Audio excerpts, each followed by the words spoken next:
What's going on, animators? Aaron here from CG Riff, and we're super excited to welcome you all to episode 14 of the CG Riff Animation Podcast. And you guys are in for such a treat today. It's my absolute honor to welcome Mr. Shawn Kelly to the podcast today. Those of you who aren't familiar with Shawn have probably been living under an animation rock. He really is, when I think about people who've kind of had a modern day huge impact on the industry as we know it. Shawn is right at the top of that list. He's been at ILM for knocking on 30 years, I think, at this point. He's had a huge, long tenure there, way too many films to mention and name, but has had a huge hand in the Avengers franchise, Transformers, the Ninja Turtles, Star Wars, you name it. He's had so many projects over there, but probably more notably and more familiar to most of you all, one of the original founders of Animation Mentor, which of course has touched thousands of students in the past 20 years or so, and it really had ripple effects, I'm sure, all throughout the industry and in very huge ways. Also one of the original co-founders of Artella, and it's just an all-around great guy. Shawn was actually one of my soups during my short stint at ILM on Avengers Infinity War, and I was telling him just before we started rolling how great of an experience that was, because the leadership on that show was, even though we're working long, hard hours, Shawn's the type, as you could tell already from that glowing smile, that they just make things just enjoyable, good energy, good vibes to be around. So thank you so much, Shawn, for giving up your time and being here with us tonight. We're excited to hear all about your journey and get into it. So welcome. Well, thanks so much. Thanks for the amazing intro. And I'm very honored that you asked me to be here. And I'm excited to get to hang out with you. I miss you. So it's cool to see you. And looking forward to talking about animation and whatever you want to talk about. Awesome. Yeah, I'm looking forward to it. So let's get right down to it. So we like to start here on the CG Riff Animation Podcast all the way at the beginning. So take us all the way back. What was your childhood like? Where did you grow up? What role did art kind of play in your early childhood, and how did you sort of, how did that form and kind of lead you to this industry? Yeah. Wow. Okay. That's awesome. All right. Yeah. So when I was a kid, my family was big into movies. We'd go to the movies pretty often. There was a stretch there where I think it felt like we went to the movies every week. I loved going to the movies. My mom would smuggle popcorn in, and we would see a new movie, whenever we could. I'm sure it wasn't actually every week, but that's how I remember it.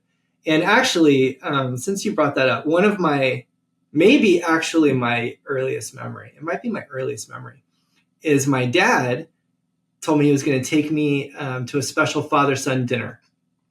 And my little brothers were going to stay home with my mom. And so it was just me and my dad. We're going out for pizza. And we go and we get in the super long line for pizza. And I remember this lady came out with a pizza from the building next door. And I asked my dad, are we in there? Is the pizza here, or is the and he said, "I tricked you. We're not having pizza. We're having popcorn." And it was opening night of Empire Strikes Back. I was 5.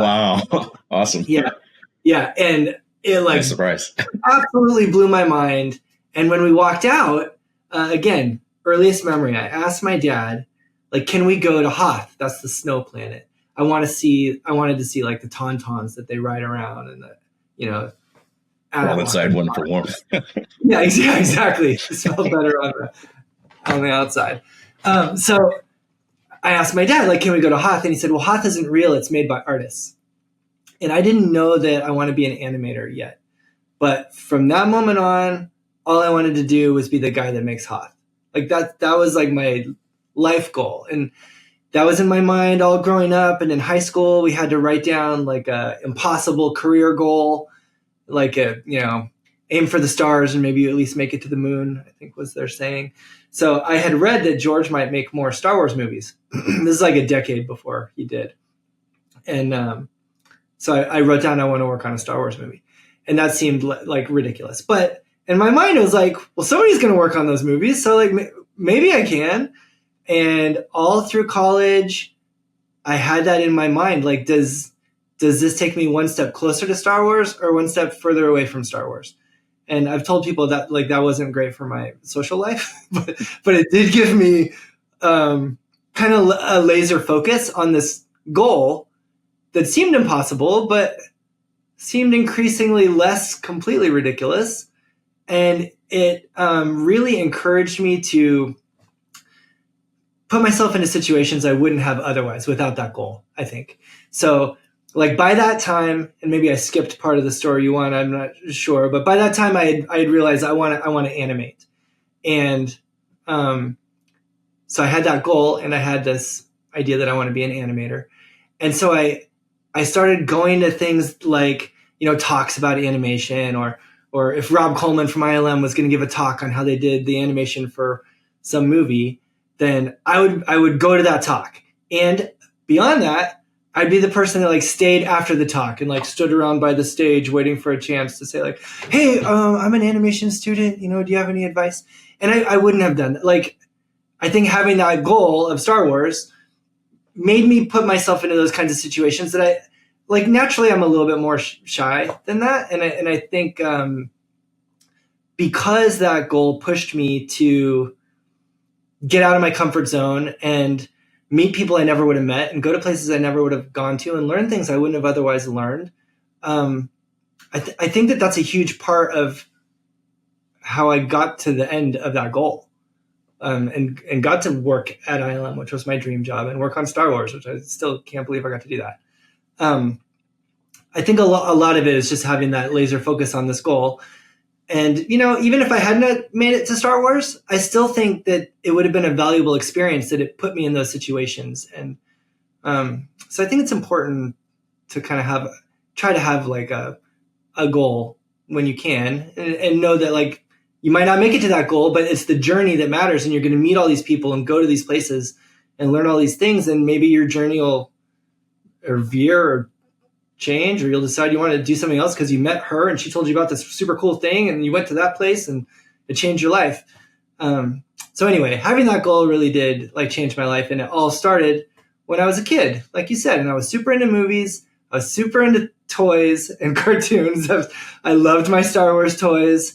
I'd sit in the backyard and have, recreate Hoth out there. Or a lot of times they'd be in the grass, which wasn't very Hothy in California. But still, I could pretend I had a little Hoth play set. It was awesome. So you grew up in California. You left that part out. Okay. Yeah, right. Okay. Yeah. So I was born in California, and I'm still in California. Okay. So you were already in the right place, which helps. Yeah, you know what? I think that was part of what made this goal seem possible early on, was that I grew up like half an hour from ILM. Wow. Okay. Maybe like 25 minutes from ILM. So there were these two boys at my school, and their dad worked at ILM. Mm-hmm. So I think that that's part of what made me think it's not totally impossible. Yeah. But yeah, I grew up in the Bay Area, just north of San Francisco. Love it here. It's beautiful. People are super nice. We lived for 1 year in Philadelphia when I was, I think I was like 7 or 8. And then we didn't like it quite as much as California. We moved right back to here, right back to our old house. And oh, wow. Okay. we hit undo on that whole idea and just came right back here and been here ever since. Yeah. Right. Yeah. Sometimes you gotta control Z it. Awesome. So, I mean, that's real. It really is incredible, Shawn. That literally one of your earliest memories is being surprised. You're taken to a surprise showing of Empire, and then setting that goal. I mean, like you say, it's a pretty far-flung goal, even if you are here in the Bay Area or whatever. But then, literally getting to work on the next Star Wars movie is. You worked on Phantom Menace, right? Yeah, I worked on Phantom Menace. I worked on episode 1, 2, and 3, all the prequels. Yeah. That's crazy to like set that goal, have it tied to such a young childhood memory, and then hit that. It is just so hugely inspiring. So were there other steps along the way, or was ILM like literally your first job? Like, did you work at other places you were coming up, or? There were some other steps, but I was really lucky in the fact that there wasn't a ton of steps. I'll rewind that story just a little bit. I started going to junior college, and I had decided I wanted to be a director. Okay. I want to work on Star Wars, but my goal was to be a director. So I was studying film, and as I was doing that, I realized I also really like to write, and I really like to draw, and I was pretty good with computers. And if you kind of smash all those things together, it's computer animation, because you're making movies and telling stories, and it's art, and it's all of that. So once I realized that, Gosh, how did that? The first guy I talked to was a guy that went to my family's church. His name was Bill Hennis, and he worked in video games at a studio called Presage Software. They mostly made edutainment titles, like educational software, but they were kind of branching into more just fun games also.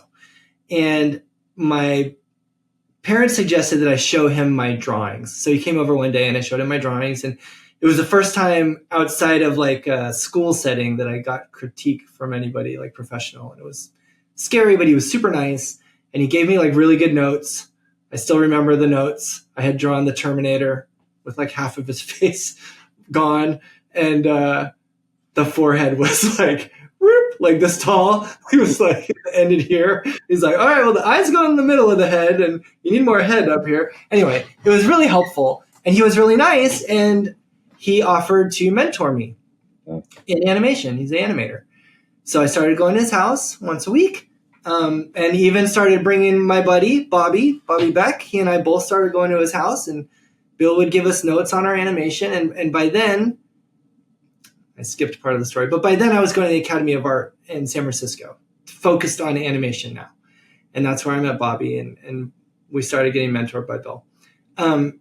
And then that mentorship kind of led to meeting this other guy, John Root, who I think Bill maybe connected me with him. I forget, but he was at a bigger studio, and he knew more about like at the time it was Alias Wavefront, which was like a really early precursor to Maya.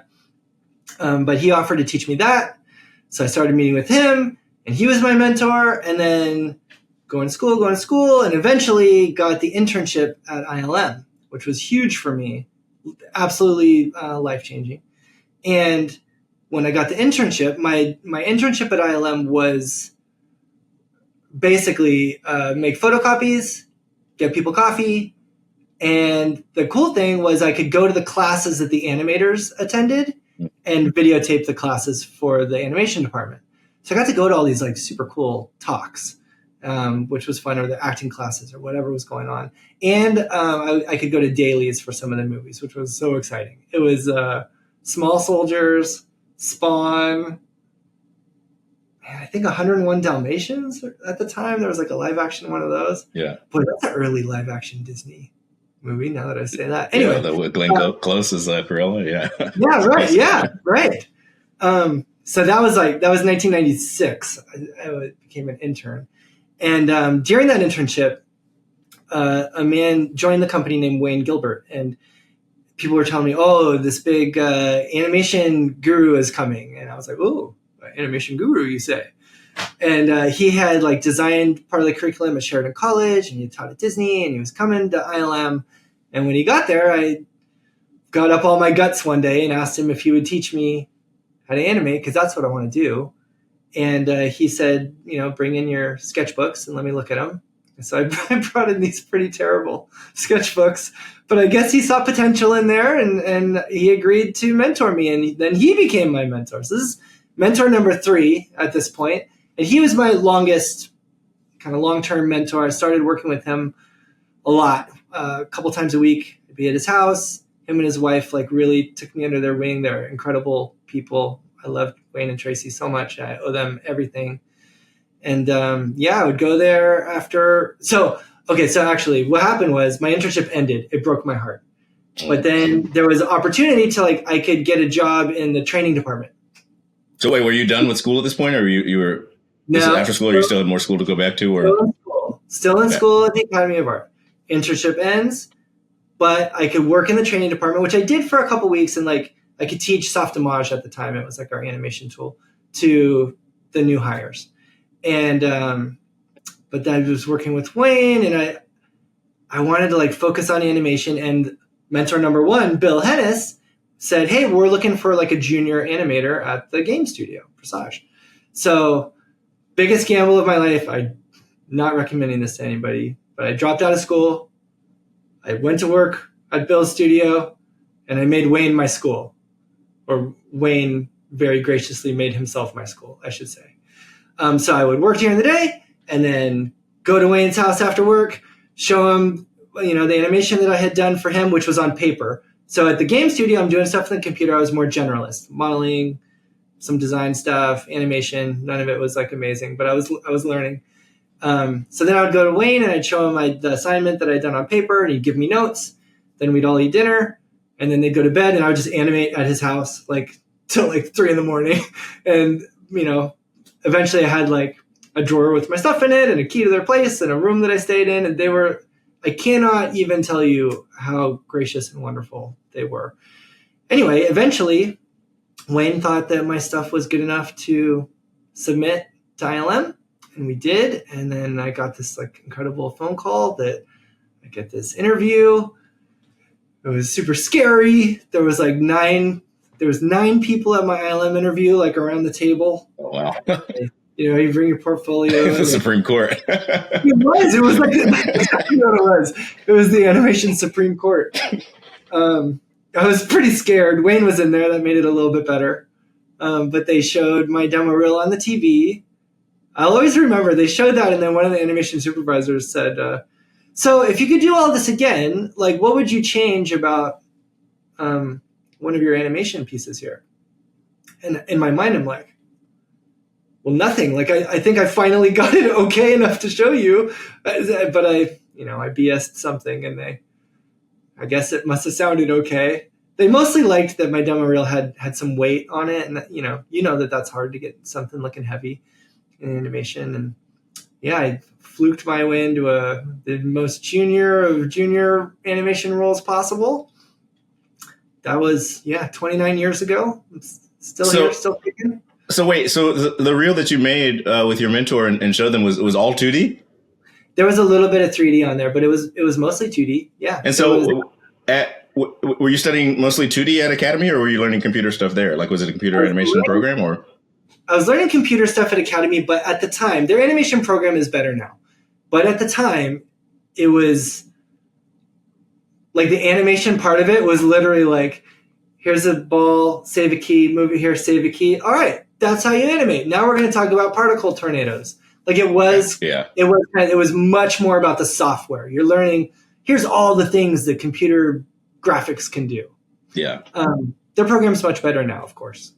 Anyway, so at the game studio, though, I did do some CG stuff. So I had a couple walks, and the thing that they liked was I had done this big, heavy 2D, or not 2D, but two-legged creature kind of walking around, and it looked heavy. Other than that, it was like, stick man on the diving board and, stuff like that, like animation assignments.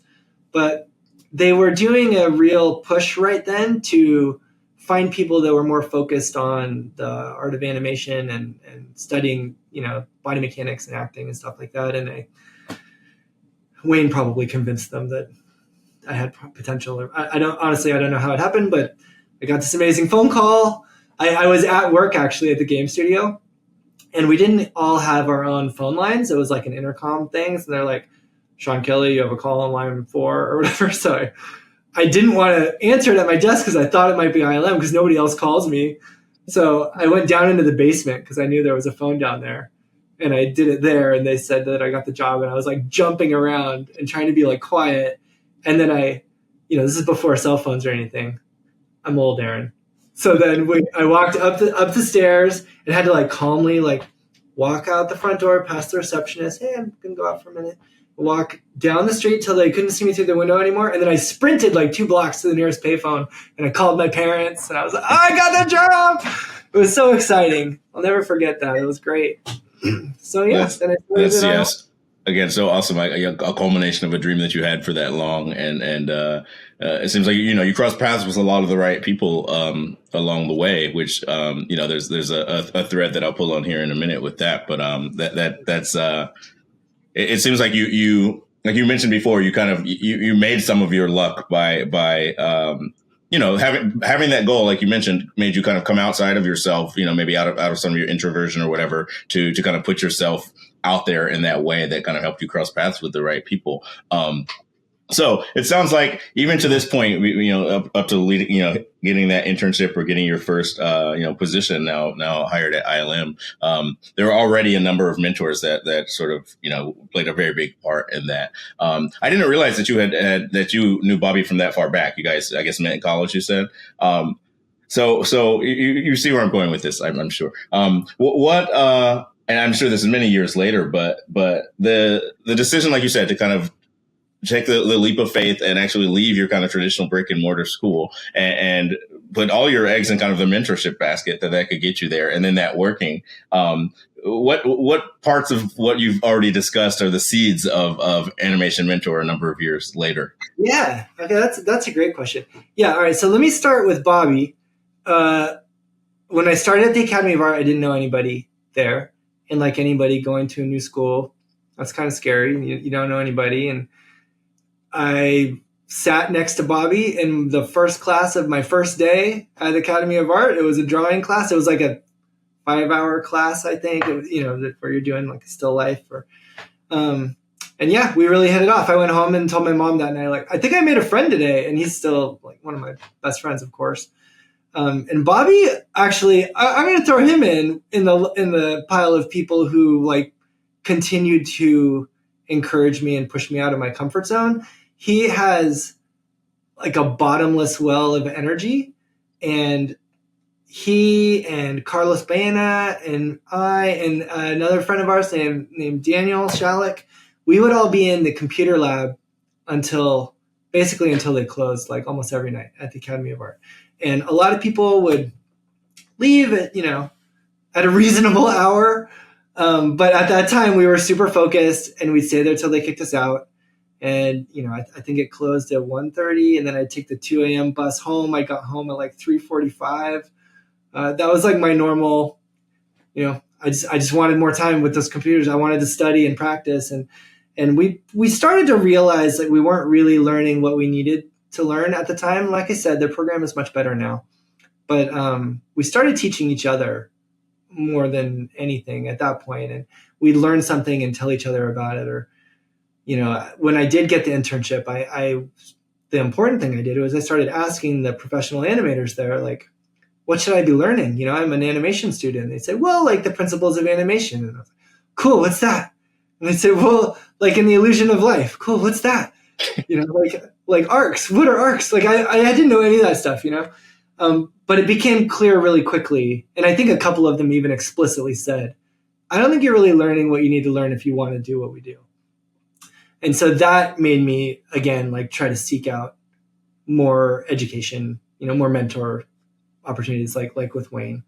I'm going to tell you like a story real quick, actually. Yeah, why not? It's another like out of my comfort zone thing, but it was like part of this journey. And like you're talking about, like I made my own luck sometimes, but I was also very lucky and blessed to interact with these people. And, it's not just because I got out of my comfort zone. There's also like these other factors involved with the universe. So one of the things that I wanted to do was go to SIGGRAPH, which a lot of your listeners will probably know is this computer graphics convention. And I think this was in 95 or 96 is when we did this. Bobby and I were going to go. It was in New Orleans. Neither of us had ever gone anywhere without our parents before. It was like, we're young. I think I was like 20 years old. And so we went to New Orleans. We had very little money. We bought a loaf of bread and peanut butter and jelly, and that's what we had to eat like our whole trip there pretty much. But on the way there, when we checked in at the airport to go to New Orleans from San Francisco, and they took our bags, then we sat down, and then the plane was broken. They're canceling the flight. There's something mechanically wrong. So they told us, like, if you want to, we'll put you up in a hotel in San Francisco and you can fly in the morning, or we can send you to Chicago tonight. And I was like, well, let's just go in the morning. Bobby was like, no, let's go to Chicago. Like, I've never been to Chicago. So we went to Chicago. And we get to Chicago and they send us to this hotel. We don't have any bags or anything. I had to ask if the hotel had like a toothbrush. So then they put us up in this room, and my idea of staying at this hotel in Chicago for our one night ever in Chicago was like, you want to watch a movie on the TV and like read or something? And he was like, no, let's walk around this giant crazy hotel and like see what's going on. So I was like, okay. So he like pulls me out of my comfort zone. We go walking around this hotel, and we had this insane adventurous evening where we met a bride in the elevator, and we were talking to her, and she invited us to the wedding reception. We went to a wedding reception for a while, and then Wow. we snuck into the International Polka Association's polka party, which was super fun. And we were way younger than anyone else there, but they were all excited that there were like a couple of young weirdos there. That snuck in. That's probably never Yeah, happened before. I remember this really nice old lady was bringing me cake, and we just hung out there for a while, and then we went to the bar in the hotel. And I don't know that I'd even ever been in a bar. I don't think I really had. I think I had just turned 21 when we went to this. And we went into this bar, and there were these people playing pool, and Bobby started joking around with them or something, and then we ended up like playing pool with this couple, this man and wife. And halfway through the game, we find out that he works at ILM. What? Wow. Yeah. And then he also was on this flight that broke down, and that they went to Chicago. And his wife was like super fun, like super outgoing, the nicest lady. And so she kind of facilitated all of this happening. She was like, "You guys want to play with us?" She was like that. And this guy, Stefan Fangmeyer, he's the visual effects supervisor of the original Twister movie. Wow. And he was big. Like that year, it was a big deal. He was nominated for an Oscar for that. And we knew who he was when she was like, "This is my husband, Stefan Fangmeyer." And we were both like, "Whoa." And they were really fun. And we hung out with them for a while. And then finally the night ended. And the next morning, they were on the shuttle back to the airport. And, we said, "Oh, hi." And then his wife is like elbowing him. And then he takes out these tickets from his pocket. And he's like, "Oh, at SIGGRAPH, we're doing these invite-only screenings if you guys want to come to these." And he gave us these tickets that were like the golden ticket of my life. It was like the Wonka moment. And these were tickets for, it was so cool. They did these screenings of The Mask. I think it was Raiders of the Lost Ark, Terminator 2, and something else. They did these screenings once a night of one of those movies, and then there'd be people from ILM there afterwards to talk about how they made it. It was like my favorite thing ever. While we're at that, which I never in a million years would have got to go to if Bobby didn't drag me out of my comfort zone again. At those screenings, we got to know the really fun people that were running the popcorn stand. One of them is this woman named Susie Starkey. She was awesome, like so fun and funny, and like the nicest girl. And I don't know, we hit it off with them. They were like super cool. And then she helped me when I applied for the internship. She put it in a good word for me, which probably helped a lot. So once again, it's like, making our own luck happen. But, a lot of that, I was just dragged along for the ride. But yeah, it was like, I still maintain, like, if you want to be an animator at Pixar, I tell me if you disagree with this. I don't think it's who you know. I think it's what you know. But I think who you know might help get you the interview, potentially, or might help get your demo reel in front of the right person. Maybe, not always, but maybe. So this was, one of those cases where somebody said, "Oh, this kid's nice, and he's super into this stuff. He might be a good intern." And then that led me to meet Wayne, and Wayne taught me everything I know. And then I made it to ILM somehow. So how does one go from you mentioned coming in as the most junior of animators ever, right? You didn't even know what you didn't know, and how does one manage to stay at one company for almost 30 years, coming in like that? It is obviously you figured it out. You learned what you needed to know. Can you kind of talk about that process? It's like, obviously the industry, at least nowadays, right? It's very like itinerant and project based and hire fire and all these types of cycles and stuff. But it's very rare to hear that somebody's been at a company that long, especially someone who came in kind of on the ground floor in that way. Looking back on it now, like how can you do you have like a sense of what that was, or how did you go from bottom of the totem pole to obviously now Anim Souping on some of the biggest films ever made? It's true. Yeah, that's an interesting question. I've had a very blessed life in some ways, and I've had also some big difficulties. I've had my share of both. Yeah. And that is an aspect that has been a bit lucky. You know, I mean, there's been rounds of layoffs where I didn't know if my phone was going to ring, and for some reason it didn't ring, and I didn't get sent home. And there were definitely times where somebody got sent home, and I was like, "What are you thinking? Like, they're a much better animator than I am." I think some of it, like if I had to try to think of reasons, I think I've always been someone who continuously tries to learn and improve. I'm an animation student. I'll be a student forever. And I think that's the only way to try to do this job without plateauing, you know?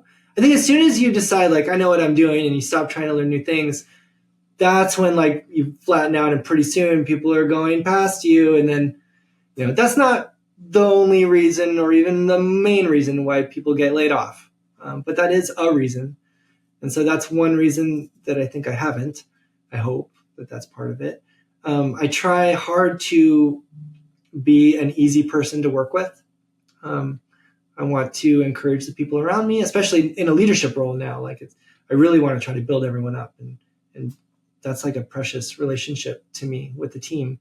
But even just as an animator, I want to try to be really easy. And like, when I was new as an animator, I could get really heartbroken if the director didn't like something that I did, or even annoyed if I got asked to make a change that inside I was like, that's not going to be as good. Like, really? You want me to do that? And it took me a while to realize, like, in a sense, I think of myself as a tool, like the way that, like, Maya is my tool to animate. I'm the director's tool to animate. And it's not my movie. It's hers, right? It's her vision of whatever that movie is. Like, you know, I want to get the director's vision onto the screen and add what I can to it, and try to make it even better than they would have thought it would be. But as soon as you start to think of the shot as like your shot, that's when I think you get into the danger zone of you got to rework half of it, and it can be super frustrating then. But instead, like, you want to care about it and give it your all, but remember that you're creating it not for yourself. You're creating it for the audience and for the director. And, you know, anyway, once I made that switch, then I didn't get quite so emotionally involved to the point where I'd be upset if I needed to make changes. So that's another aspect that I would like to think that my supervisors hopefully felt that I wasn't complaining. Like, some people can, you know, it's easy to get into the mindset of arguing with the note or pushing back against it because maybe you don't agree with it, or you think your idea is better or whatever. So I've tried hard to not be that person. I don't know. Yeah, I mean, the rest of it is like, who knows why I haven't been there that long. I know why, Shawn. You're not gonna. You touched on it, but you're too humble to say it, and that you kind of just touched on that humility, right? Of that, like, not fighting over notes and just absorbing it and understanding your role in the process, and that you're making someone else's film and all these types of things. But I've been in the industry quite a while myself at this point, and I worked with a lot of people. But Shawn, you really, really are top tier nice guy. Like, you're just pleasant to be around. Like, there's if there's a scale of 0, like worst person ever, and 10, you're like far and away squarely a 10. And that goes a long way. I mean, obviously you have to know your stuff and do the work and all of that. But I tell people all the time, it's like, be the type of person that people want to work with again, right? Like even if you're on a project for a short stint, show up, be reliable, do your work, do fantastic work, but also you can't be a jerk, right? It's like, this business is very small. Industry is, everybody knows everybody, and you really do have to be the type of person that people want to, work with again, or would put in a good word for, if an opportunity came up or whatever. Thanks, so Aaron. yeah, again, I don't know that you would say that about yourself, and that's why everyone loves you, Shawn. You made me think of one other thing that I'll throw out there. It's more personal, but caught me in a personal kind of mood. I mentioned that, like, not every aspect of my life has been smooth sailing. One of those aspects was I was born with a defective heart. I had a hole in my heart. And they wanted to wait until I was old enough to handle open heart surgery, but young enough to still heal from it. So all my childhood, I have to go to the hospital and they do all these battery of tests, and some of them were like nightmares. Some of the years were fine. Anyway, when I was 17, they did open heart surgery. Wow. Crack you open and take your heart out and like work on it and stick it back in, which is crazy. Before that surgery, the doctor told me like I might live through my 20s, but you know, that's what I should expect. And after, he said I'll pretty much live like a normal lifespan now. Knock on wood. And I do feel like I have a second chance at life in a way that I think makes me think about things differently. Maybe I don't know if that's why, but people always tell me like, I'm a very optimistic person, looking for the bright side, and I try not to let things get me down and whatever. And I think part of that is like, I'm not supposed to be here, dude. So I just want to like make the most of this and enjoy it as much as I can. And you know what I mean? Yeah. I mean, it gives you, perspective and makes you enjoy the little things and not sweat the small stuff. But, I mean, honestly, like, so I think it's just so important in a leadership position, right? To be that buffer. It's like when a show is off the rails and going crazy and the director has all these notes, to have somebody that's between the animation team and that side of it, that is as even keeled as you and smiling as often as you. It's just so, it's so, encouraging, and it really, it makes it makes a safe space for your team to kind of bring their best work, right? I got to experience that for a short stint when I was under you and Kevin on Infinity War, and like I say, we were working a bunch of hours and getting a lot of changes from the Russos and all these types of things, but it was still just such an enjoyable couple of months, even though like we were grinding it out, but we'd also stop and make time to play code names or whatever, play games that you guys would make sure that we the team still was having a good time and all of that. And it was, we'd have bring in all the food and then everybody just be eating stuff. And it was just good times. And, again, I credit you and Gavin's leadership on that show for making what would otherwise, could be like a really unpleasant work environment, with under different guidance. People like you in the right places really make a difference. Let's transition now. Well, actually, let's stay on island just for one more question, and then I do want to get into some of the animation mentor stuff, because as I mentioned, I'm hard pressed to think of someone who's probably directly touched more lives in the way that you and Bobby and Carlos have with what you started with that. You guys were really first to market in a time when there weren't really a ton of resources for learning this stuff properly, right? A lot of people were kind of floundering out there and didn't really know, or lived in a part of the world. Like you said, you were in a place where you were close to where a lot of this stuff was happening, but a lot of people aren't. And that you guys kind of democratized that and took it to the world is incredible. And so I definitely want to spend some time talking about that. But before I do, like I mentioned, you have a huge amount of credits to your name. I was like scrolling through your IMDb preparing for this. As you look back on 29 years, is there a project that stands out as a standout? Are there any that like really just pop to your head as like that was an awesome one, or that was really great, or are there any along the way that stand out in that way? Yeah, I could give you a few. One is Phantom Menace, because like I said, my dream was to be a part of Star Wars, and I got to realize that dream, and it was so exciting for me. And especially when we were working on Phantom Menace, like people who weren't around at that point don't realize like how much excitement there was about that movie coming out. Yeah. And we were more excited than anybody.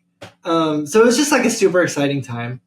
And then I would say the third Star Wars movie was a big moment for me career-wise, where I wanted to animate Yoda, because it's Empire Strikes Back, and he was going to be in that movie. And so I asked if I could animate like anything Yoda. And I don't know if I was still a junior, maybe I was probably mid-level at that point or something. But the supervisor, Rob Coleman, who's amazing and also was extremely generous to me with helping me all the time and giving me advice and giving me these shots. He was like, okay, there's this section where Yoda has to like fight these clone troopers and like, kill them. And I was like, that's what I want to do. So I got my buddy's broken hockey stick and I ran into Rob's office and I acted out this whole plan where I wanted him to, I remember jumping around on his couch with the hockey stick with my lightsaber. And I was like, he's going to do this. And then he's going to jump on him and stab him and jump off. And then he's going to like turn it off. Like, okay, all right, do that. So I got to animate like this run of shots where he fights these guys, and it was just exciting to me that, like, I still have my old Yoda toy from when I was a kid up there. Just to realize that was super cool. Rango is the only like fully animated film I've gotten to work on yet. I got to be a lead on that, and that was one of my most fun experiences at work for sure. Yeah, that really stands out to get to be a part of a movie like that, and that's one I'm still really proud of. The first Transformers stands out. That was my first time as a lead at all, so that was a big learning experience. And it felt like we were doing something different. And at the time, the Transformers animation was pretty groundbreaking. Yeah. Having these robots that could like transform three-dimensionally. So many pieces. I remember the first like trailer of that. They're like doing the Transformers, like, whoa, what's going on here? Trying to frame by frame that stuff. It's like, oh. Yeah, that stuff was super fun. That was a hard show, but a fun and inspiring show also. So that one stands out. And then I would say, most recently, I got to supervise Skeleton Crew, which is a Star Wars show on Disney Plus, and I worked on that for 2 years, and I got to be like really involved in it, and that was probably the most enjoyable experience I've had at work. I loved the ILM crew, the visual effects supervisor, Eddie Pasquarello. We were like a team, and he's incredible and like a really wonderful man, but also like someone who will share with you and teach you. And I felt like we had this great partnership, and the whole team was like awesome, and it was so inspiring. And the client side visual effects supervisor was John Knoll, who, if you know who he is, he's a legend in the industry. Him and his brother invented Photoshop, and he's like ILM's creative head of the world. He's amazing, and getting to learn from him was so exciting. And then the showrunners, John Watts and Chris Ford, is the showrunner and like the director and the writer. They're like the coolest people.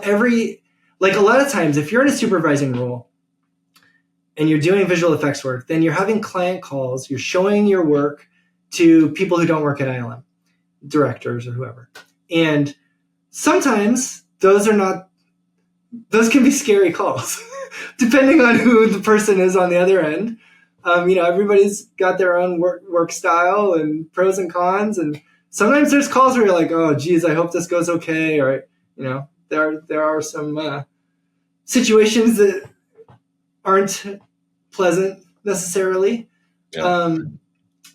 But man, on this show, it was like, I looked forward to every single call, even if they didn't respond well to, they didn't like something that we did. Like, they're always super encouraging and complimentary, and they're really collaborative. So here's 3 ideas for how this part could work. And you get to contribute ideas that way, and they would appreciate that. And they're just appreciative and generous. And it was just such a great experience working with them.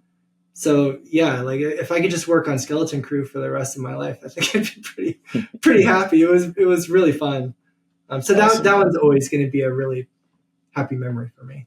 Yeah. And I mean, you touched on something great there, and I talked to a lot of people about this. So it's like the team, the people you're getting to work with, and the environment that they create, really is like the primary thing that like makes a project enjoyable or not. Like, people assume that, oh, this big, huge film that everyone wants to work on is going to be the one, but sometimes those aren't. Sometimes that's like the really toxic or like less enjoyable one. And then something that maybe doesn't get as much acclaim or whatever, just really have the right ingredients to just make a really enjoyable experience, whether it's the leadership or the other people on the floor or whatever it is. And so, I'm glad that you touched on that. That's such a good like tidbit.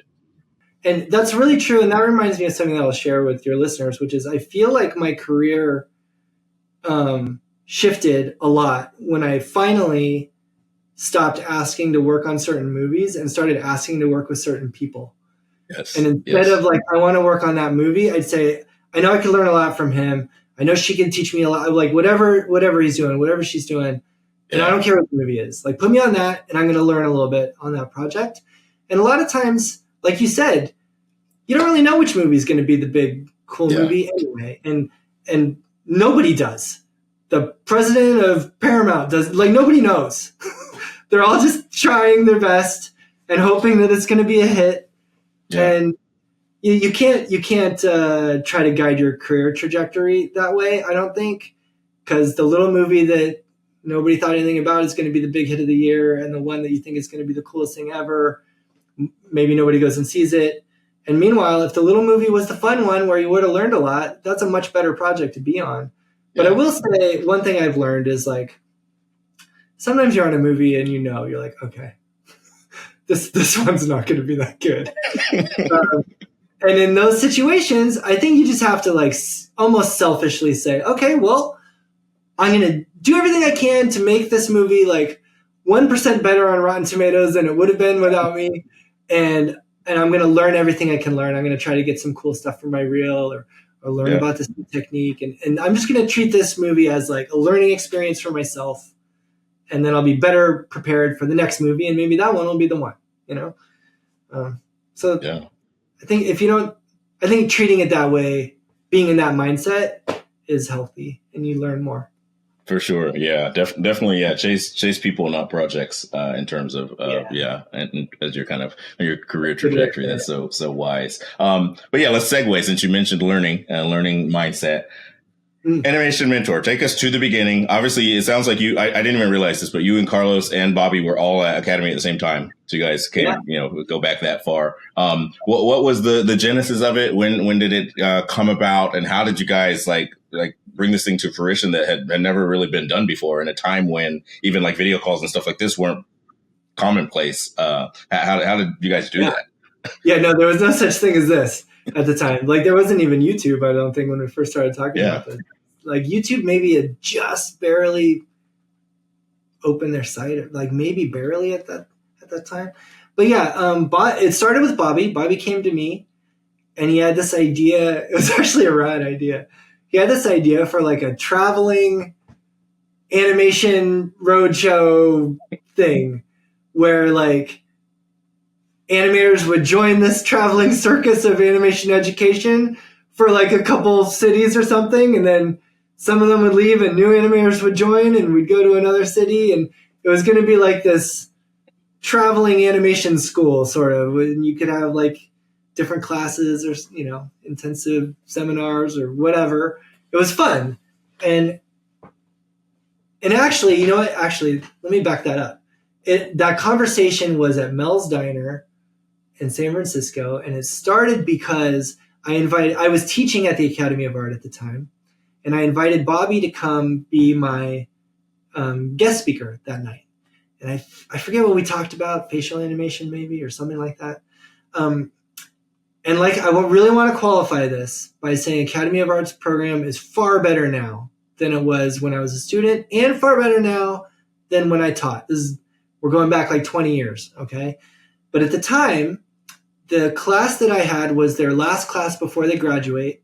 And for many of them, it was the first class where they were learning the principles, like squash and stretch, or at least how to put those together in any cohesive way. So I get 3 months with them, and then they've graduated as animation students with 6 figures of debt and probably not much of a demo reel to show for it, with a few, rare exceptions. So after the class, Bobby and I were talking about like there's got to be a better way. Like they're spending $140,000 and they're just learning about anticipation. Like that's,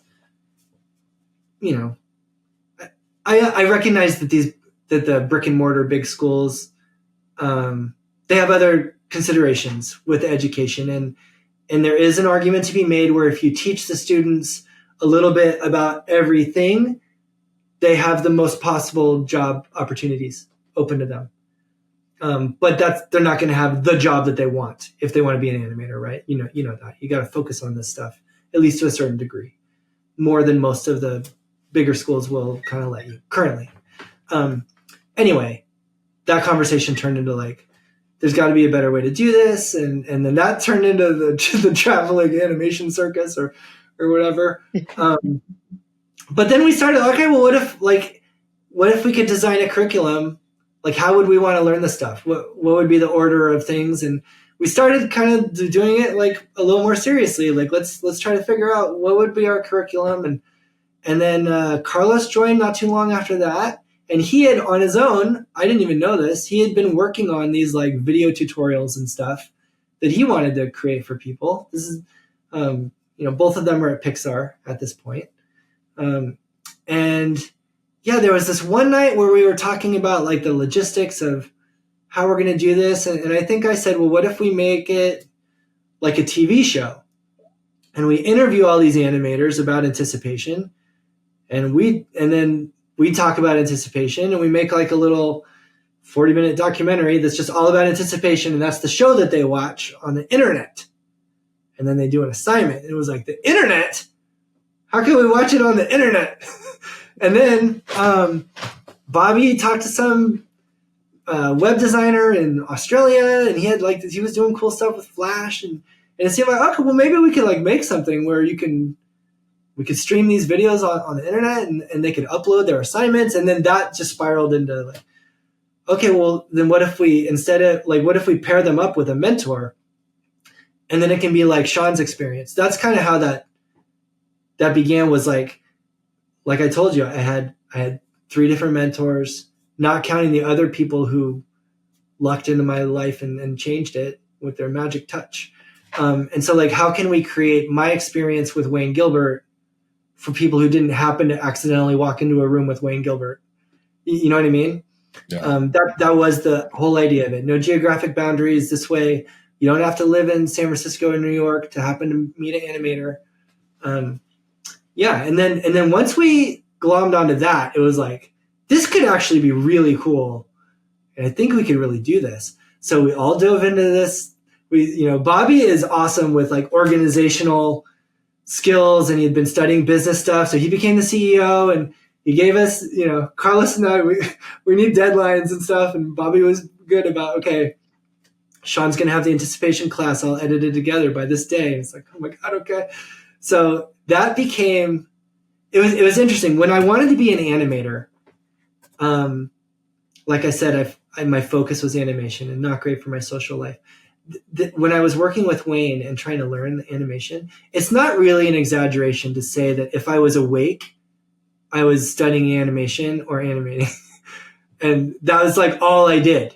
Yeah. And then when we did Animation Mentor, it was the same thing. The early time of Animation Mentor was like so many hours that like I would work at ILM during the day, and then I'd go home, and at night, Animation Mentor, like putting the scene together. Anybody knows that has done their own projects or whatever. I remember I tracked my hours for 6 months to see, because I knew I was like doing crazy hours between ILM and Animation Mentor. And the two together, I think it was 124 hours a week was the average. So I was just doing like crazy hours, like 18-hour Saturday, 18-hour Sunday. Yeah. Like, it's all I'm doing is trying to make this thing. But it was really inspiring, and I don't remember it as like a pain in the neck time. I remember it as like an exciting time where we were trying to create something. And like you said, there was actually really nothing like that before. There really wasn't. No. So we're trying to invent this thing, and try to anticipate the ideas of like, well, what if this happens, and how are we going to handle that? And there's like a state board of education in California that's going to want to know what's going on, and oh my gosh, okay, there's all these laws, and so, like, there's so much to learn about. But the most fun part for me was getting to go interview all these. If we were making an Animation Mentor right now, we'd be knocking on your door. Aaron, can we like sit down with you for 1 hour? We want to ask you about arcs. We want to ask you about anticipation. Here's some money, and then we'll like put those clips into our show. So I got to like sit down with all these amazing animators from everywhere. Yeah. Pixar, Disney, DreamWorks, ILM, Sony, like all these places. And so for me, like personally, I learned a ton and anybody who's taught animation will tell you that you learn a ton about animation when you try to teach animation. Yes. Because some of it you take for granted in your mind. You're like, oh yeah, I think I understand anticipation. But then when you have to explain it to somebody, you really have to like, oh, wait, I'm going to read about this some more and think about how does that relate to squash and stretch, and how does that create an arc, and like those kinds of things. You learn a lot, and then getting interviews with all these other animators, I learned so much. And then of course we had the awesome idea of like, what else we should do? We should have special side interviews with just like some of our heroes. So like we went to Eric Goldberg's house and we interviewed him and like stuff like that, dude. I was geeking out more than anyone ever. Like, just I remember right before we knocked on Eric Goldberg's door, I looked at Bobby and I was like, "We're about to knock on Eric Goldberg's door," and then he let us in, and his wife made us cookies. They were super good. It was awesome. We had the best time. His interview's great. So anyway, stuff like that was really exciting, and that ended up launching for me personally, like probably the most exciting career-related adventure that I've been on, where I got to meet so many people and I traveled to so many places. I got to go speak in these places and I made friends all around the world. I met my wife through the school. Yeah. She was one of our first beta testers. We contracted with this game studio in San Francisco called Page 44. And the deal was like their animation team could take all of our classes for free and they could beta test it and give us some help. So Bobby was beta testing the Q&A, basically what we're doing right now, video conferencing with the woman who would become my wife for an hour to see if it would crash. And then as soon as he hung up with her, he called me and he's like, "You would really like this girl. She's awesome." And he was right. And we're married. She's amazing. She's the best. Wow. It's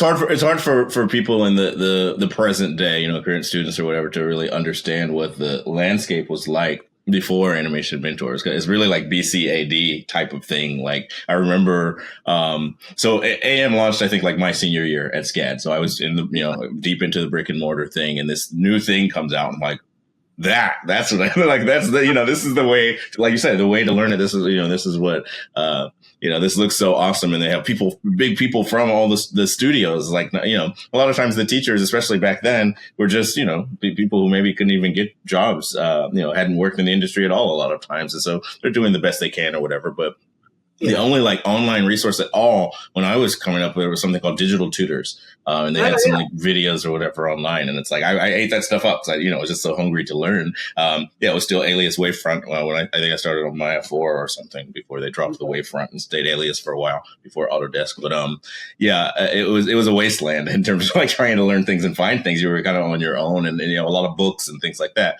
But yeah, you guys really, really changed the game in such a major way. And, without AM, there is no iAnimator, Anim School, or Animation Collaborative, and all these other things. Like really, you guys, it was the start of a new era. And so, yeah, I try to kind of message to people who maybe don't realize quite how lucky they are to have, it's just an embarrassment of riches at this point in terms of ways to learn animation. Yeah, it's like almost too many places to learn animation. You have to like be, kind of have to do a lot of homework to choose. But yeah, that's a good problem to have, though. It's a good problem to have. Yeah, like and then there's definitely like a noticeable raising of the bar of like the industry has just gone through the roof now that so many people are learning it properly from the beginning and learning it well. Like I can really tell, because when I came out and to the credit, I guess, of the brick and mortar schools at the time, when you mentioned that they were kind of making people generalist in a way because they wanted you to touch all the parts of the pipeline. That was kind of enough at the time. If you could kind of like do some things, most people could come out and get some sort of job, maybe not straight to ILM or whatever, but that's kind of how it was. But yeah, just looking back and seeing how things have changed and how much good work I see now.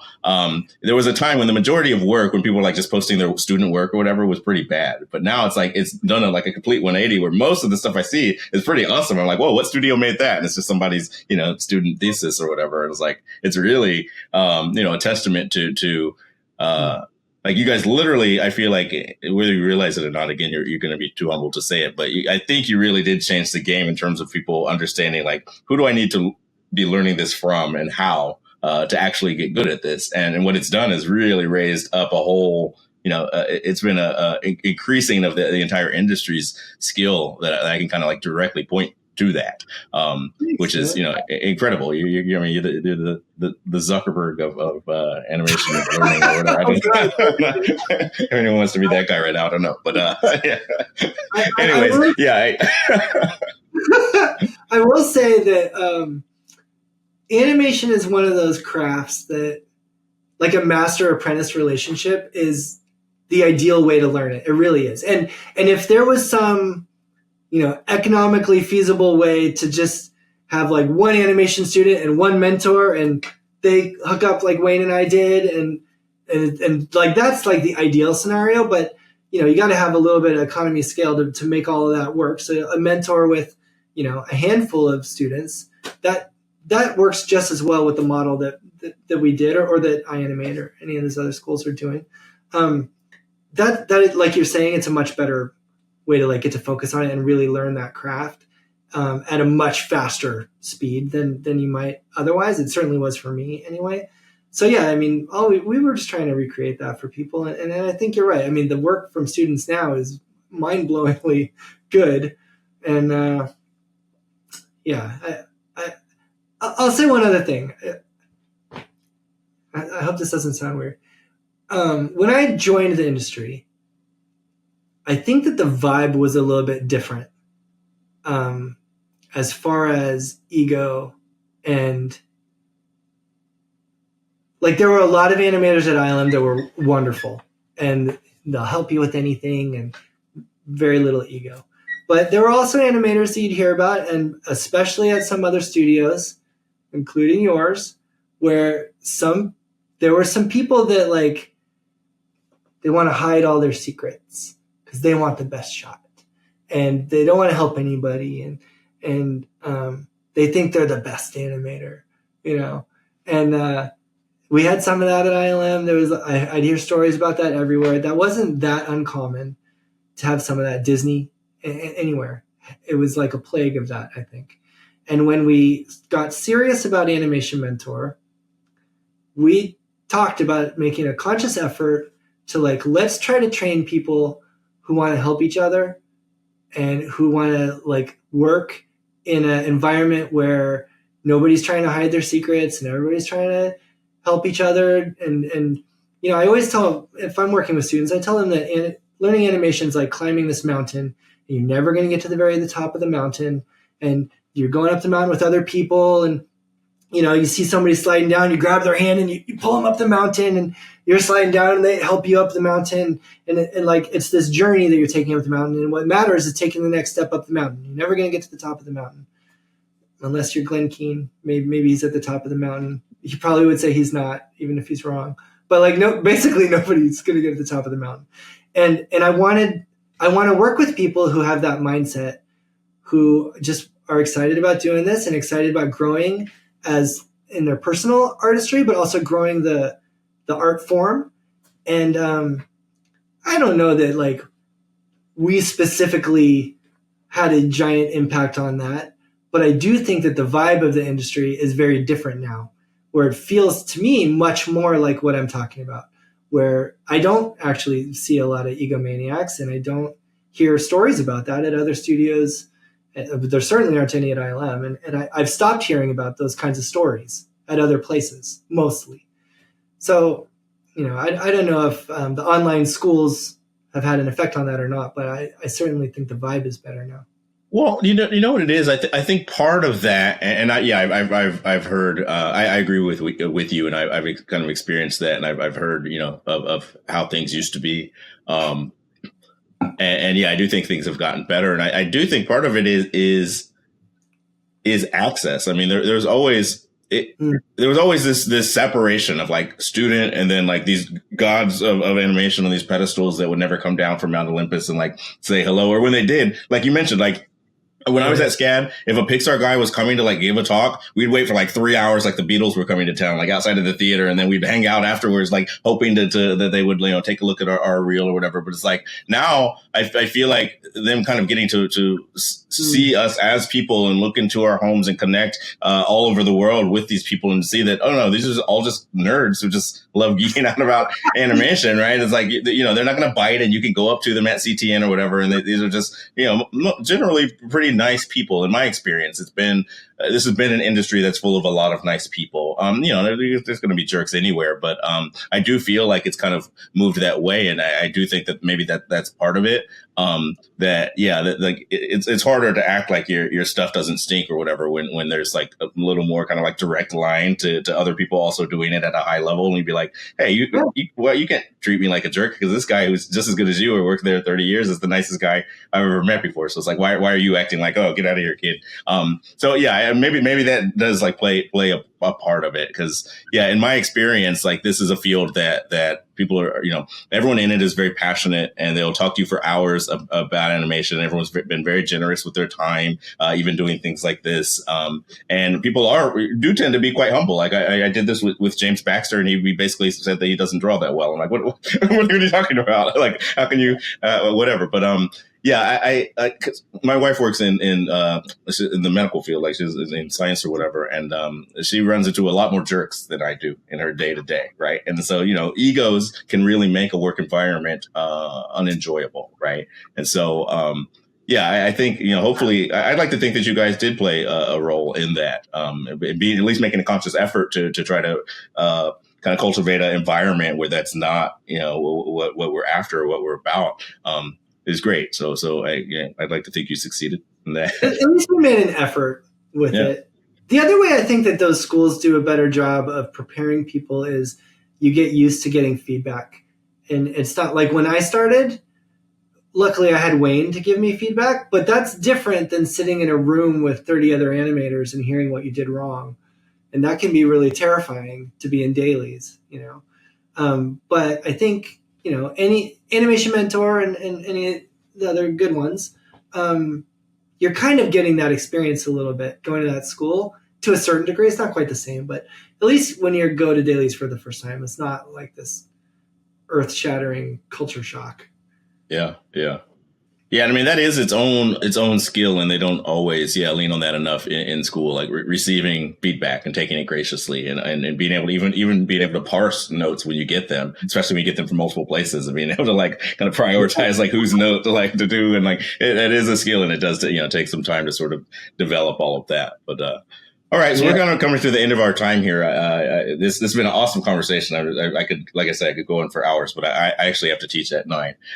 So I do want to hit a couple more things. So it sounds in a lot of ways like you were kind of destined to work at ILM, and again, it kind of tickles my heart that you from earliest memory to a 30-year career somewhere, and hopefully much more, as you desire. Came true for you, which is so cool. But had you not pursued this path, and I don't know if you've given much thought to this, is there like a alternate universe in which Shawn is doing something else? Like what are other things that you could have seen yourself doing with life? Yeah, boy. Okay, there were a couple. One was I wanted to be a Navy pilot at one point. It was when Top Gun came out, so like half of the country went to go find out if I could fly planes, and they said no because of my heart issue, so I didn't do it. Fair.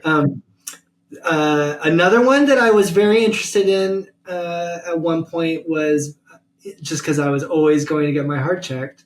I thought it'd be cool to be a heart doctor, so maybe I would have worked with your wife. And I remember some of those cardiologists were like really kind when I was a little kid, and some of the tests are very scary, and sometimes there's lots of needles and that stuff. Yeah. And they were like, I really specifically remember a couple of them, like really clear memories of these doctors that put me at ease, and they were really great. And I could see it would be like really awesome to get to do that for somebody. Yeah. The other thing that I would say is like my other lifelong dream that is still a lifelong dream is like an Imagineer. Yes. I don't think I'm good enough with math or good enough with drawing, or like there's things that like there's barriers to entry for like a dream job like that. But I love Disneyland and just like the magic of like the just the attention to detail that goes into that park, and the artistry of even just how like one land transitions into another, or like all the there's nowhere more artistically inspiring to me than walking around a Disney park. So that's like also a lifelong dream. Probably easier than a heart surgeon. I think, I don't know, but I have from a very young age I wanted to be an animator, but that's the only other thing I ever wanted to do too was Imagineering. It was either really? animator or Imagineer. Yeah. And then awesome. later in life, I sort of I have developed a passion for cooking, and so I always said I'd love at some point to go to culinary school because I really like, That's not as cool. intense as the bear, but yeah, I like just cooking as fun. Yeah. But Yeah. I think you would have made a great doctor. Your bedside manner and stuff. I think you would really uplift the kids and stuff. You definitely got the disposition for that. So just kind of in closing, um, I'm trying not to get too heavy. We'll end on a light note, but I do want to just spend a couple minutes talking about the state of the industry right now. It's been a rough couple of years for the industry, right? There's a lot of layoffs and the strikes, and it's in a time where there's more access than ever for students to be learning this and coming up and have, setting their dream jobs and goals and whatever that they hope to pursue for the next number of years. Right. I'm trying to phrase this in a way that doesn't take us into a dark bummer, but what kind of, I guess, encouragement or inspiration can you give to the current crop of up and comings that see a landscape that maybe seems kind of bleak at times? Can you speak to that at all? I can try to. I'm in a different,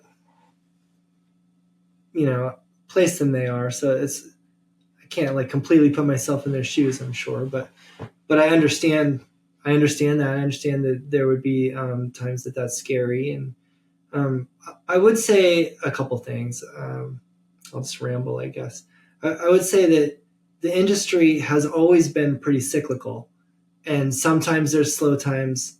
It's like boom and bust, boom and bust, and somebody makes a superhero movie and it makes a ton of money, and now everybody wants to make a superhero movie, and there's tons of animation work for 3 years, and then one of the superhero movies does bad, and then there's nothing else to do. There's no more superhero movies. That happens over and over and over. I've seen it over and over and over. So although things are a little bit slower now, I doubt that means it will stay slower for very long. I know that AI is probably a little bit scary as well. And I don't know that much about AI beyond I have some strong feelings about the generative AI stuff and scraping and stealing people's artwork without compensation and stuff like that makes me angry. And also I don't think anybody really wants to see a soulless movie made by a machine that's just regurgitating other people's artwork that went through a blender. Like I'm never going to understand the appeal of that. And I doubt that ever will have much widespread appeal. But I will say that, if I go back to when Bobby and I were at SIGGRAPH a million years ago, when I was walking around that convention center, I was an animation student on fire about animation. I love animation. I still do. And walking through there, like half of the booths that year were about motion capture. That was the big new thing, mocap, motion capture. Oh, animators aren't going to have work anymore. It's all going to be motion capture. You're not going to, you should drop out of school for animation because that's not going to exist by 1998. It's all going to be, motion capture. And I hated motion capture, partly because I didn't really like how it looked.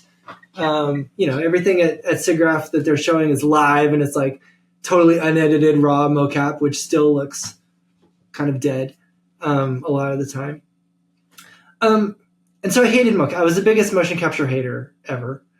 And then now, though, it's a great tool that is in my tool belt that I use for very specific things and for specific reasons. There's a lot of times where I'm all down for getting some motion capture. If I'm animating a scene with 8 Transformers and 2 of them are doing like some big fight and there's 6 of them standing around in the background like watching the fight, honestly, I'd rather spend my time doing the cool fighting in the foreground and then spending like days and days doing all the little weight shifts and, like that stuff's fun too. But if I only have like a limited amount of time to work on the shot and I can put that extra time into the fight, that sounds fun to me. And we're really careful at ILM with the way that we use the mocap. We have excellent performers with a great crew on the stage capturing it. they clean it up in a great way for us, get it to us, and then we edit it and make this stuff, make it a little snappier and a little heavier, and delete the middle part and add this little action, and you mold it and craft it into the performance that you want. So this thing that I feared, that everyone was saying like, oh, it's going to take over, no more animators. This thing that I hated and feared is now a very valuable tool when used properly. When used improperly, it looks kind of like dead robotic stuff. You don't get a good performer, and they didn't have the budget or didn't want to spend the time to take that and turn it into something good or great. Then that's no good. But when used properly, it can be a great tool. My hope is that that's what AI becomes, and that right now is the 1996 motion capture, and oh no, everybody's afraid of it. But fast forward to 2050, and you'll be like, oh my gosh, remember we used to think AI was going to replace animators, and it's just a super helpful thing that took out some of the time-consuming, annoying parts, so I can focus more on the creative parts. That's my hope. And the world needs storytellers and stories told by people, humans that have experiences and emotions and something to say. They need artists to tell those stories. And regardless of what happens with the tools and how they evolve, I believe that those people, those artists, will be needed to craft and create and tell those stories. So maybe I'm old or something, but I don't feel like animators are in any imminent danger of disappearing.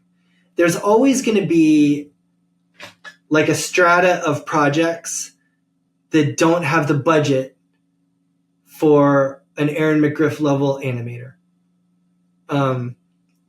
There's a lot of great shows on TV that are specifically created for preschool age, or young kids, and the shows are great.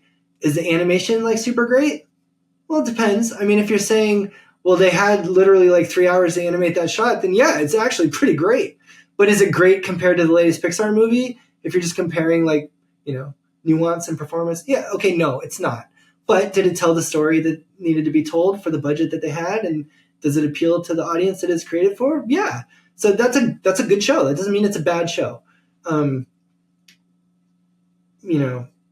For that strata of show, I think that maybe there would be less animation jobs potentially.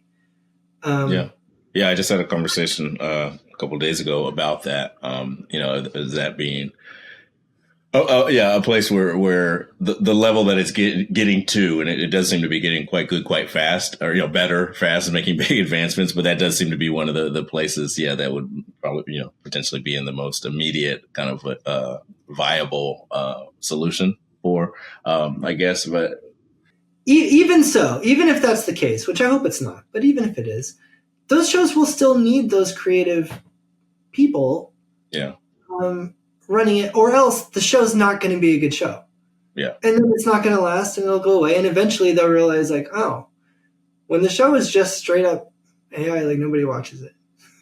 And there's going to be 10,000 of them because everyone thinks they could just make it in their basement, but there's still only going to be 2 good ones. It's exactly. That's exactly right. And then the good ones get big, and they're like, oh, let's make a show like that one that got big. What was different? Oh, they used artists. People. We should have thought of that. That's a novel idea. What an amazing idea. Well, okay. Well said. And I do. I feel exactly the same way. I've had similar conversations about the same thing, and seeing the cyclical nature and what people thought mocap would do and how it folded in, and even 3D, and obviously it changed some of the 2D industry for sure. But those people either retooled and they became great 3D animators, or there's still places where they express that craft as well. That's another perfect example, Aaron. That's a perfect analogy. I think computers are going to replace all 2D animators. There's tons of 2D animation. There's more 2D animation now than I think there was when I was a kid. I don't know. There's 2D everywhere. Yeah. So I think that's another good analogy. And let me just add one more thing for your students, which is I feel if you can, like if you can find your path through the industry, then the life of an animator can be really fulfilling and kind of magical sometimes. And as an animator, or maybe as any kind of artist, the way you live is a little different and special, where you're open to the world around you in ways that maybe other people aren't, and you're noticing things that other people aren't, and you have a very curious life where you're learning about things constantly. And like Aaron, like every movie, every character, every shot, you're learning about new things, solving new problems. How do airplanes work? How does a ballerina dance? Like whatever it is, like you're constantly learning about things in the world that you never ever would have otherwise learned about. And that, at least if you're a curious kind of a person, that's a really fun way to live. And this lets you get paid for it, which is kind of awesome. Nice bonus. That's an extra added perk for sure. Well, Shawn, we're at the end of our time, but thank you for being so generous, for being so vulnerable with your sharing your journey with us. I know I'm inspired, and so I'm sure the listeners could take so much from that as well. You're such a rich amount of experiences to this point, having been in the industry so long and seeing it and with a unique perspective. And I really just think, you just hit on so many great things, and we align on kind of how we see things even on the horizon. And so, again, I couldn't be more appreciative for your time. I just got so much love and respect for you and all that you've done and will continue to do. I'm jealous. It's funny you talked about not funny, but you talked about having them giving you like a grim prognosis of how many years you had to live. And I've always felt, for whatever reason, like you, I'm not sure what your skincare routine is, but you've got this like Benjamin Button thing where it's like, if you told me you were 27, I would believe it. And then if you've been working at ILM for 29 years, it's like you have this light and this youthfulness to you that I'm jealous of, as I don't take this hat off because the hair is starting to thin out type of thing. But again, thank you for your time, Shawn. Let's just end with one last fun one, right? Well, you look for that. Let me just say thank you for having me. I'm totally honored to get to do this. And I'm going to tell your listeners that I only got to work with Aaron for a couple months, but he knocked our socks off. This guy can animate. He's super talented. When he left, I was like trying hard to get him to not leave. And I wanted to work with him so much more, but I understand Pixar is calling him and I get it, but we miss working with you, and I'm so impressed with who you are as a person, but also just like your talent is like off the charts, man. You were so good immediately. And I appreciate that, and I was certainly outside of my comfort zone. But like I say, looking back on I've been on a lot of projects at a lot of places. I'm the opposite of you. I've worked at a lot of studios, kind of all over the place in my career. A lot of little ones no one's heard of, and I've been blessed to work at some larger ones more recently. But even that 4 or 5 month stint, I remember so fondly. It was a really, really good time, and again, I attribute that to you and to Kevin's leadership on that show. It was just really a lot of fun. Was it 5 months that you were there?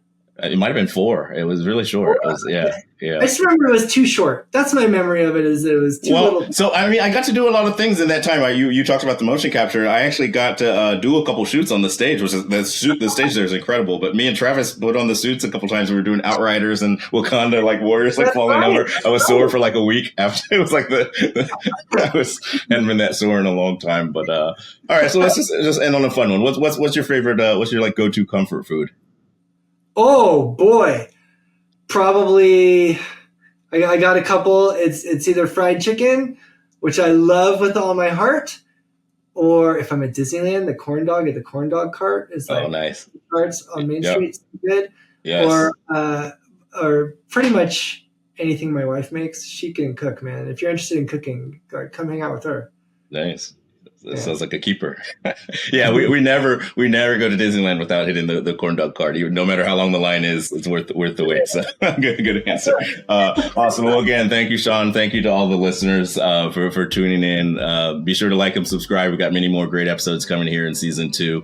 And yeah, thank you guys for rocking with us, giving us a little bit of your time, and hopefully you'll have some inspiration from this talk. Thank you again. to everyone, and to you, Shawn, and we'll see you guys next time. Bye. Thanks, Aaron. Thanks, everybody.